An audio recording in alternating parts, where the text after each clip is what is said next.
अस्सलाम वालेकुम everyone, welcome back. तो चलो, उम्मीद है आप तमाम दोस्त खैरियत से होंगे। मेरा नाम एडवोकेट मलिक आकिब हुजूर है और इस चैनल पर हम टैक्स और लीगल अफेयर्स से रिलेटेड कंटेंट बनाते हैं। तो अगर आप इस चैनल पर न्यू हैं तो मेरे चैनल को जरूर सब्सक्राइब करें ताकि फ्यूचर में आने वाली लेटेस्ट वीडियोस आप तमाम दोस्तों तक बर वक्त पहुंच सके। आज की ये वीडियो हम उन तमाम इंजीनियर्स के लिए बना रहे हैं जिन्हें एफबीआर की तरफ से नोटिस रिसीव हुआ है। इस वक्त आपके सामने स्क्रीन के ऊपर शो हो रहा होगा। तो इस तरह का नोटिस जो है वो एफबीआर की तरफ से तमाम दोस्तों को रिसीव हुआ है जो पाकिस्तान इंजीनियरिंग काउंसिल के अंदर रजिस्टर्ड है एज एन इंजीनियर। तो स्पेसिफिकली उसके अंदर उन्होंने लिखा हुआ है, बीइंग एन इंजीनियर, आप जो है यहाँ पर बीइंग एन इंजीनियर आपकी ये रिस्पॉन्सिबिलिटी बनती है कि पाकिस्तान के अंदर आप जो भी पैसा कमा रहे हैं उसकी टैक्स रिटर्न सबमिट करें। अगर आप ये टैक्स रिटर्न सबमिट नहीं करते तो हम ये कर देंगे, वो कर देंगे। आपके पास अगले 7 दिन का टाइम है, 7 दिन के अंदर अंदर आप अपनी टैक्स रिटर्न सबमिट करें। तो इसके लिए बेसिकली मैं कुछ चीज़ें आपको बता देता हूं कि अब इंजीनियर्स तो पाकिस्तान इंजीनियरिंग काउंसिल के अंदर हज़ारों की तादाद के अंदर, लाखों की तादाद के अंदर इंजीनियर्स जो है वो रजिस्टर्ड होंगे। तो ये नोटिस इर्रिस्पेक्टिव ऑफ कि आपने अपनी टैक्स रिटर्न्स ऑलरेडी सबमिट की हुई हैं या नहीं, हर इंजीनियर को जो भी इंजीनियरिंग काउंसिल के अंदर रजिस्टर्ड है, ये इंजीनियरिंग काउंसिल ने अपना डाटा शेयर किया होगा कि हमारे पास ये बंदे रजिस्टर्ड हैं, ये इंजीनियर्स हैं डिफरेंट डोमेन्स के अंदर या डिफरेंट जहाँ ये काम कर रहे हैं, जितना डाटा उनके पास अवेलेबल होगा वो उन्होंने उनके साथ शेयर किया होगा। अब वो उन तमाम रजिस्टर्ड पर्सन को वो डाटा एफबीआर के साथ शेयर हो गया। तमाम लोगों के पास एफबीआर की तरफ से इसी तरह का नोटिस एक रिसीव हो गया, उनको ईमेल रिसीव हो गई होगी या उनके मोबाइल के ऊपर नोटिस आ गया होगा, या हो सकता है कि आपका जो एड्रेस है, पोस्टल एड्रेस है, उसके ऊपर भी नोटिस आए। तो अब ये नोटिस किसके लिए है, आपने करना क्या है और आपके इसके क्या प्रिकॉशंस होने चाहिए, या ये आपको क्या फायदा या नुकसान पहुंचा सकता है, या इसके इफेक्ट्स क्या हो सकते हैं, उसके बारे में हम बात करेंगे।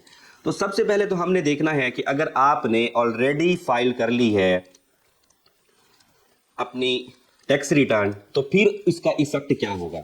आपने ऑलरेडी अपनी टैक्स रिटर्न सबमिट की है। फॉर एग्जांपल यहाँ स्क्रीन के ऊपर मैं आपको दिखाता हूँ, ये एक मेरे क्लाइंट हैं जिनकी मैंने टैक्स रिटर्न जो है वो सबमिट की थी, और हमने इनकी जब टैक्स रिटर्न सबमिट की है आज से तकरीबन 2 हफ्ते पहले इनकी हमने टैक्स रिटर्न सबमिट की है। डिक्लेरेशन के अंदर जाकर आप लोग देख सकते हैं कि ये सबमिटेड टास्क आ रहा है। कंप्लीटेड टास्क के अंदर जाकर देखते हैं कि हमने इनकी टैक्स रिटर्न जो है वो सबमिट की है। उसके बावजूद ये जो नोटिस मैं आपको स्क्रीन के ऊपर शो कर रहा हूँ ये इन्हीं को रिसीव हुआ है। तो अगर आपको नोटिस रिसीव हुआ है, आपने अपनी टैक्स रिटर्न सबमिट कर दी है, तो आपको किसी किस्म की परेशानी की जरूरत नहीं है, क्योंकि आपकी जो रिस्पॉन्सिबिलिटी बनती थी आपने अपनी रिस्पॉन्सिबिलिटी फुलफिल कर दी है। मजीद किसी किस्म की परेशानी नहीं है। सेकंड नंबर के ऊपर क्या है कि वो तमाम दोस्त जो इस वक्त पाकिस्तान के अंदर नहीं है, अब्रॉड के अंदर है, ओवरसीज पाकिस्तानी है, तो उनका पाकिस्तान के अंदर कोई भी सोर्स ऑफ इनकम नहीं है, तो उनको भी ये नोटिस रिसीव हुए हैं। क्या उनकी रिस्पॉन्सिबिलिटी बनती है कि उन्होंने अपनी टैक्स रिटर्न सबमिट करनी है। इसके बाद देखें, ओवरसीज पाकिस्तानी जो है जिनका पाकिस्तान के अंदर कोई भी जीरो सोर्स ऑफ इनकम है, पाकिस्तान के अंदर अगर आप पैसे कमाते हैं तो 5 स्लैब्स होते हैं। 5 स्लैब के अंदर आप इनकम फ्रॉम सैलरी होती है, प्रॉपर्टी कर सकते हैं, बिजनेस से कर सकते हैं, अदर सोर्स से कर सकते हैं, एग्रीकल्चर से कर सकते हैं। तो डिफरेंट सोर्सेज से आप पैसे कमा सकते हैं।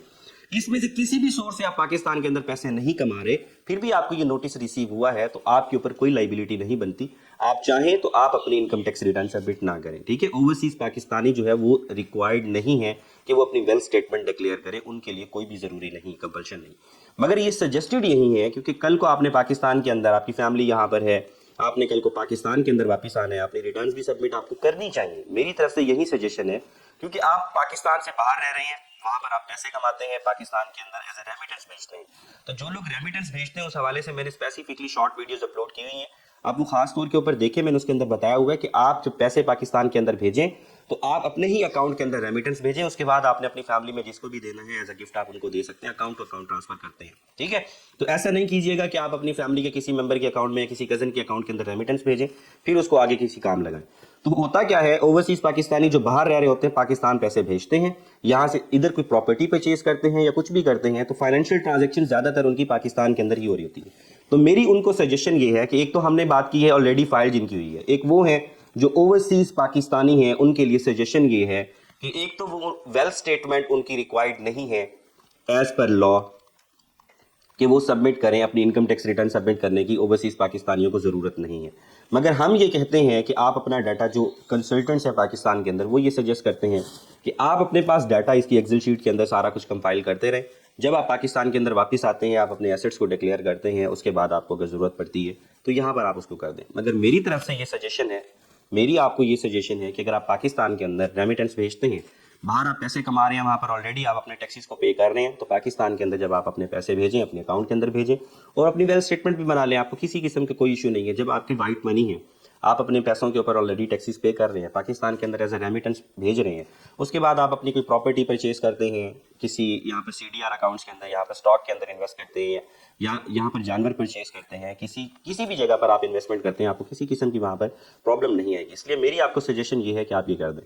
तीसरे नंबर के ऊपर वो है कि जिन्होंने अभी तक रिटर्न्स सबमिट नहीं की, रिटर्न्स नॉट सबमिटेड जिनकी है, चाहे वो ओवरसीज पाकिस्तानी हैं चाहे वो पाकिस्तान के अंदर रहते हैं, तो उनके लिए मेरी सजेशन ये है, एक तो अगर आप पाकिस्तान के अंदर रहते हैं तो आप इस नोटिस को इग्नोर मत कीजिएगा, क्योंकि इसके बाद जो है एक और नोटिस मैं यहाँ पर स्क्रीन के ऊपर शो करूँगा जिसके अंदर वो बता रहे हैं कि हम सिम्स भी ब्लॉक कर रहे हैं, हम आपके जो यूटिलिटी कनेक्शंस हैं उनको भी डिस्कनेक्ट कर रहे हैं। तो उसके लिए सजेशन ये है कि आपके पास अगर ये नोटिस आ गया पाकिस्तान के अंदर, आप टैक्सेबल इनकम कमा रहे हैं, 50,000 रुपीज़ से ऊपर कमा रहे हैं पर मंथ, तो फिर तो ये आपकी लाइबिलिटी है कि आप अपनी टैक्स रिटर्न्स को सबमिट करें, ताकि किसी किस्म की आपको फ्यूचर के अंदर परेशानी ना आए। क्योंकि सिम ब्लॉक हो जाएगी, फिर आपके कॉन्टैक्ट्स मिस होंगे या यूटिलिटी कनेक्शन आपका डिस्कनेक्ट होगा, तो फिर आपको प्रॉब्लम आएगी। अगर आप ओवरसीज पाकिस्तानी हैं तो फिर आपके ऊपर लाइबिलिटी नहीं है कि आप इसको नोटिस को जो है मद्देनजर रखते हुए आप अपने रिटर्न्स को सबमिट करें, क्योंकि मैंने बताया कि अगर आप बाहर रह रहे हैं, बाहर अपनी रिटर्न सबमिट कर रहे हैं, टैक्सेस दे रहे हैं पाकिस्तान के अंदर, कोई टैक्सेबल सोर्स से आप इनकम नहीं जनरेट कर रहे, तो आपको यहाँ पर टैक्स रिटर्न सबमिट करने की या वेल्थ स्टेटमेंट आपको सबमिट करने की ज़रूरत नहीं है। तो उम्मीद है आज की इस वीडियो के अंदर मैं ये सारी चीज़ें आपको क्लियर कर चुका हूँ। मजीद किसी किस्म की आपको कन्फ्यूजन है तो नीचे नंबर शो रहा होगा, वहाँ पर आप मुझसे कॉन्टैक्ट कर सकते हैं। और अगर आप अपनी टैक्स रिटर्न जो है वो हमसे सबमिट करवाना चाहते हैं तो वो आप हमारी सर्विसेज ले सकते हैं। मिलते हैं अगली वीडियो में। Thank you very much. अल्लाह हाफिज़।